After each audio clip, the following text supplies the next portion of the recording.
Hello, everyone. Ed Molesky here, Midas Letter Live. Today we have a biotech company that we're going to interview. Dr. Alan Davidoff is the president and CEO of XORTX Therapeutics, ticker symbol XRX. Hey, I see Alan. How you doing?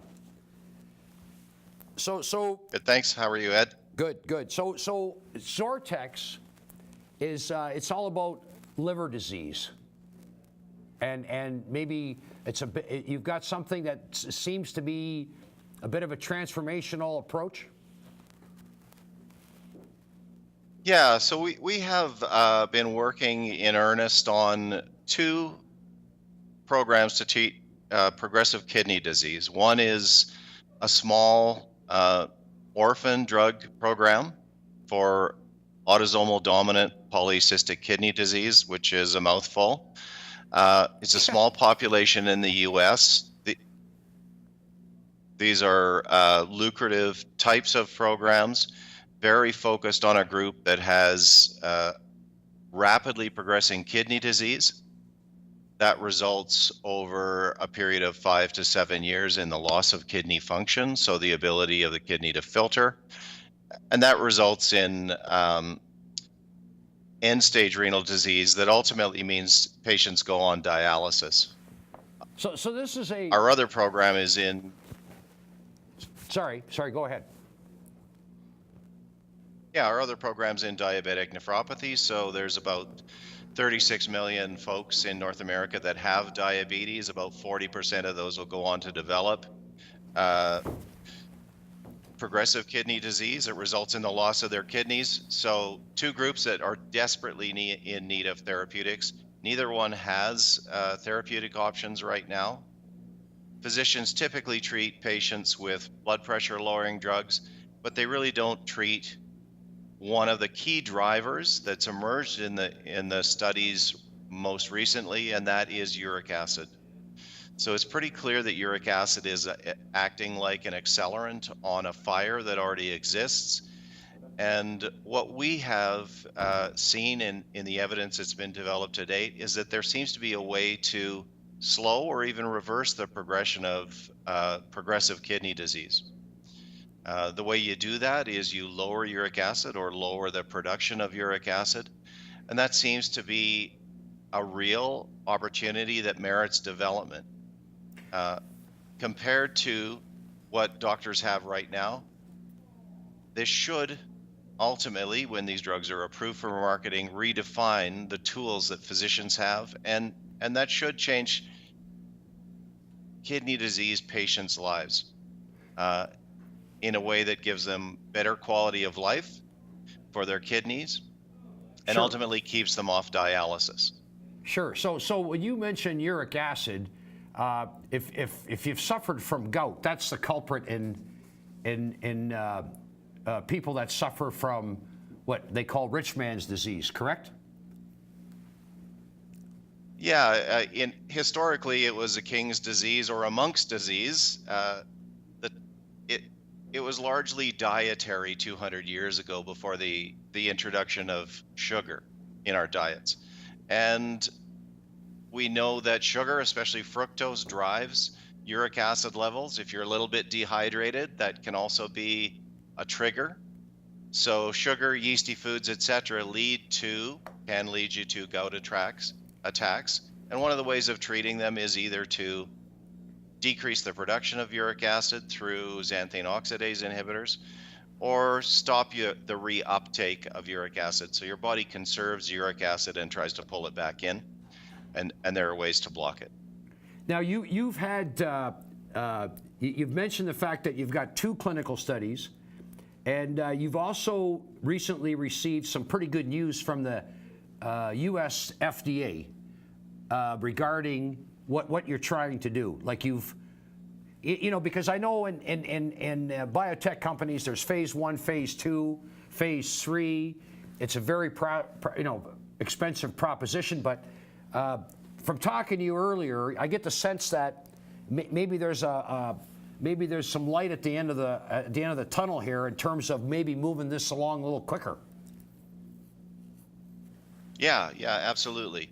Um, for both programs, it looks like no matter what the cause, if you lower uric acid, you have this ability to slow or reverse the decline in the filtering capacity of your kidneys.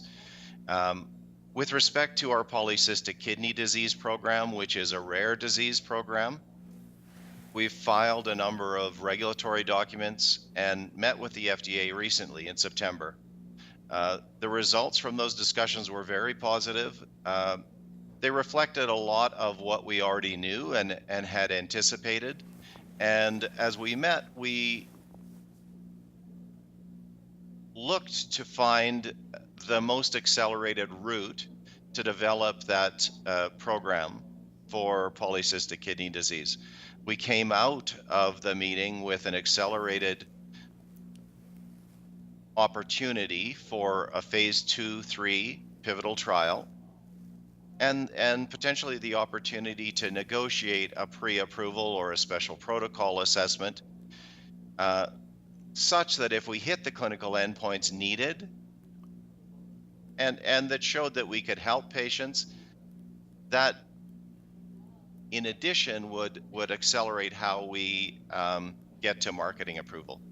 So rather than looking at a 5 to 7 year program, we're now looking at something that is a year plus a 3-year clinical study. So we're pretty excited about that prospect.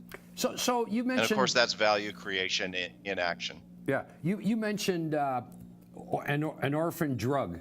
What does that exactly mean, an orphan drug? Yeah, so orphan drugs or orphan drug programs were established in the mid-'80s in order to incentivize companies to produce drugs for rare patient populations. There are a number of key features to those programs. One is that you get a monopoly or exclusivity. In the US, it's about 7 years. In Europe, Japan, and other countries, it's 10 years of exclusivity. Accompanying that is a way to pay back your development costs, and that comes in the form of lucrative premium pricing. It comes in the form of tax credits and accelerated review. So there are a lot of benefits for those kinds of programs. And if you have the evidence that suggests that you can help a rare disease population, these are great programs for companies in specific areas where there are no existing treatments. Yeah, interesting.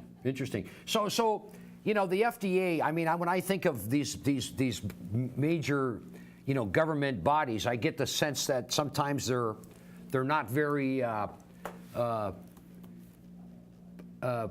know, they're rigid in their thinking, but you think that the way your meeting went with them, that a lot of time is going to be lopped off if you meet certain endpoints from your trials, et cetera. Yeah, exactly. The discussions that we had were to take a conventional development path, which is a phase 2 trial, followed by a phase 3 trial. But what we've done throughout the course of the polycystic kidney disease program is take steps that risk mitigate what we're doing. Those steps including repositioning a drug with a new formulation, oxypurinol, and that formulation improves its bioavailability. That drug was reviewed in the mid-2000s by the FDA and received an approvable letter. But because of market conditions at the time, that program was mothballed. So the FDA had a good molecule that was reviewed, but it was never approved anywhere. For us, that made a lot of sense to go back and reposition it in polycystic kidney disease because it means an even faster risk-reduced program. Tell me, so is each one of these studies, you're basically going to do 2 studies. Are they basically like, so they're going to be people with different symptoms, different problems, but it will be roughly the same economics in terms of, like we just say, if one study costs, say, I'll throw a number out there, $5 million, is another one going to cost, like the 2 of them going to cost $10 million? Is that how that works? Well, there are some similarities in the approach that we're taking, although we're using two different agents for the two separate diseases. These studies, the pivotal trial is a small study. It's a small study that includes perhaps 150 patients who are treated and 150 patients on placebo. When one looks at the budget for that kind of trial, it's around $15 million.